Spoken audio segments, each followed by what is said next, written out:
எசேக்கியேல் 10ஆம் அதிகாரம் வசனங்கள் 9 முதல் கடைசி வசனம் வரை.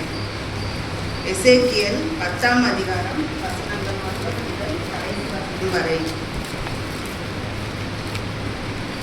இதோ கேருபீன்கள் அண்டையில் 4 சக்கரங்கள் இருக்க கண்டேன். ஒவ்வொரு கேருபின் அண்டையில் ஒவ்வொரு சக்கரம் இருந்தது. சக்கரங்களின் தோற்றம் படிகப்பற்ற வர்ணம் போல் இருந்தது.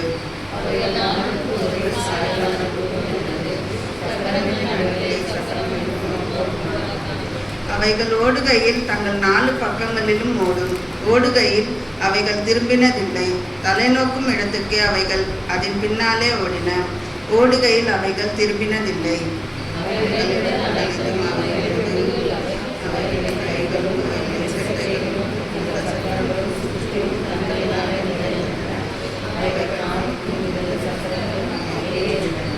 அந்த சக்கரங்களை பார்த்து சக்கரமே என்று ஒருவன் கூப்பிடுகிற சத்தத்தை கேட்டேன்.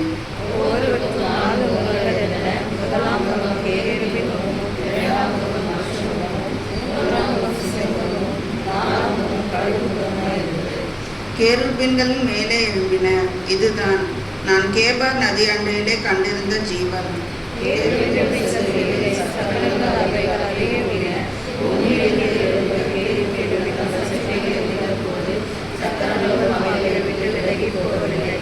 அவைகள் நிற்கையில் இவைகளும் நின்றன. அவைகள் எழும்புகையில் இவைகளும் எழும்பின. ஜீவனுடைய ஆவி இவைகளில் இருந்தது.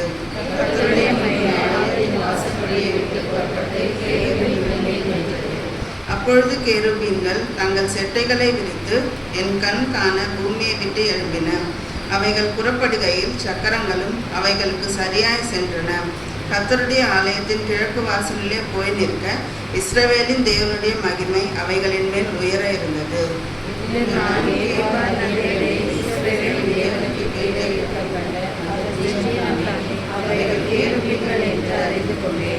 அவைகளில் ஒவ்வொன்றுக்கும் 4 முகமும் ஒவ்வொன்றுக்கும் 4 செட்டைகளும் இருந்தன.